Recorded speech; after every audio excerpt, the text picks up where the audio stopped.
हमारी पृथ्वी पर बहुत से स्थान ऐसे हैं जिनके रहस्यों को सुलझा पाना किसी चुनौती से कम नहीं है। ऐसा ही एक स्थान है पेरू में स्थित नाज़का लाइन्स। ये नाज़का लाइन्स नाज़का सभ्यता द्वारा धरती के एक विशाल क्षेत्र पर रहस्यमयी रेखाओं की शक्ल में छोड़ा गया संदेश है, जिन्हें हम आज नाज़का लाइन्स के नाम से जानते हैं। ये नाज़का लाइन्स पेरू के एक क्षेत्र में लीमा के 200 मील दक्षिण पूर्व में आधुनिक शहर नाज़का के पास पाई जाती हैं। कुल मिलाकर 800 से अधिक सीधी रेखाएं, 300 ज्यामितीय आकृतियां और 70 जानवरों और पौधों के डिजाइन हैं, जिन्हें बायोमार्फ भी कहा जाता है। अब सवाल उठता है कि इन नाज़का लाइनों का क्या मतलब है, जिसका रहस्य आज तक पता ही नहीं चल पाया है।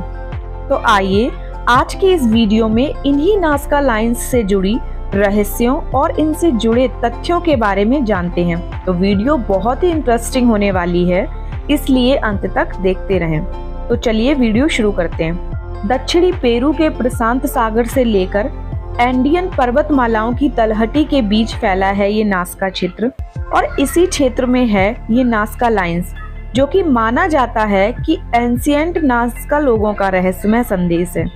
यह संदेश रेगिस्तान में दूर दूर तक विचित्र रेखाओं के ज्यामितीय आकारों, पक्षियों की दैत्याकार आकृतियां तथा अजीब किस्म के जीवों के रेखा चित्रों के रूप में मौजूद हैं। ये रेखाएं हमें क्या बताती हैं, यह अभी तक अज्ञात है।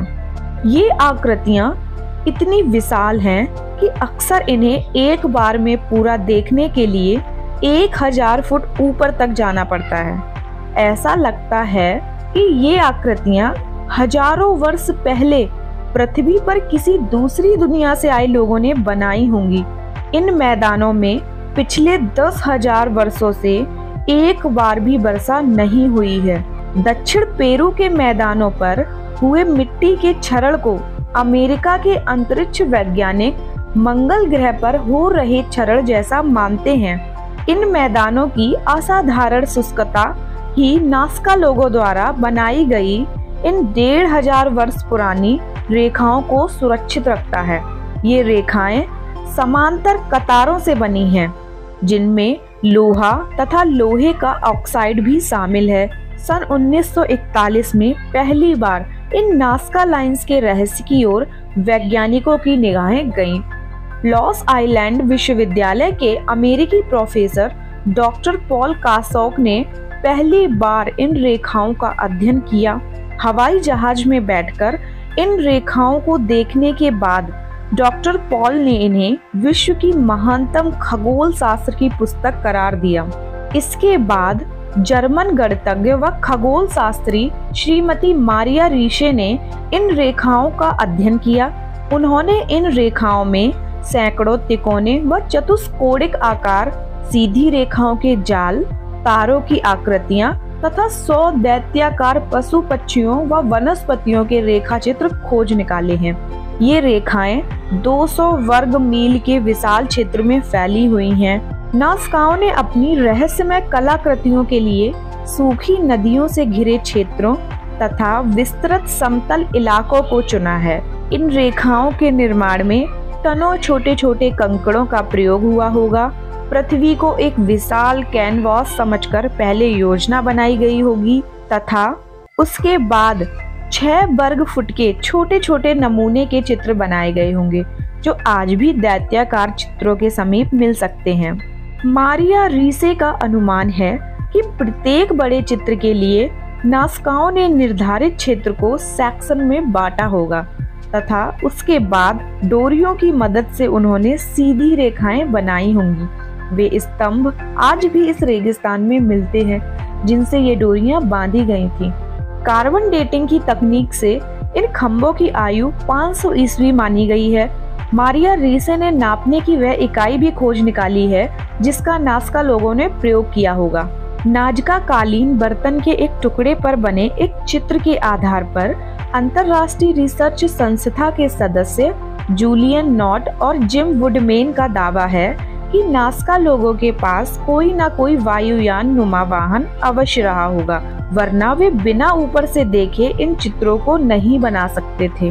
विद्वानों का अनुमान है कि पेरू के पराकाश क्षेत्र में नेक्रोपोलिस नामक स्थान पर गड़ी 400 नास्का मम्मियों के मिलने से नास्का लोगों के बारे में काफी रहस्यों पर से पर्दा हट जाने की संभावना है।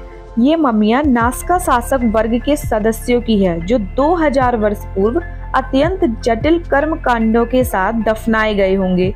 इन मम्मियों को बहुत लंबे अच्छे किस्म के कपड़ों में लपेट कर रखा गया है, जिन पर बहुरंगी ऊन से कढ़ाई की गई है।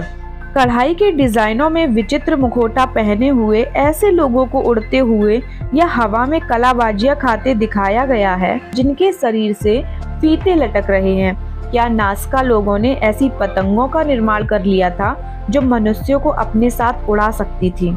पेरू के पुरातत्व शास्त्र के कई विशेषज्ञों का यह भी मानना है कि नास्का लाइन्स को बनाने का उद्देश्य खगोलीय कैलेंडर का निर्माण करना था। उसका मानना है कि इन लाइनों की मदद से उन्होंने मौसमों का अध्ययन करना प्रारंभ किया होगा। कुछ रेखाएं पहली बार होने वाली वर्षा की सूचक हैं। आज भी एंडीज पर्वतमालाओं के कई किसान सितारों को देखकर वर्षा के समय का पता लगा लेते हैं। कुछ अन्य वैज्ञानिकों का ख्याल है कि ये आकृतियां और कुछ नहीं बल्कि प्राचीन जादुई कर्मकांडों की प्रतीक हैं। इन नास्का लाइन्स रेखाओं में नास्का त्योहारों व समूह नृत्यों की झलकियां भी मिलती हैं। पेरू सरकार ने इन रेखाओं को देखने आने वाले पर्यटकों के पैरों और वाहनों से नास्का लाइन्स को बचाने के लिए कुछ जरूरी प्रतिबंध लगाए हैं। इन रेखाओं का सुरक्षित रहना जरूरी है ताकि मारिया रीसे जैसे वैज्ञानिक इन पर शोध कार्य करके मानव के अतीत के अंधेरे पृष्ठों पर प्रकाश डाल सकें। तो आज की वीडियो में बस इतना ही। वीडियो अच्छी लगी हो तो प्लीज लाइक, शेयर और कमेंट करना ना भूलें। तब तक के लिए वीडियो देखने के लिए बहुत बहुत धन्यवाद। Thank you for watching.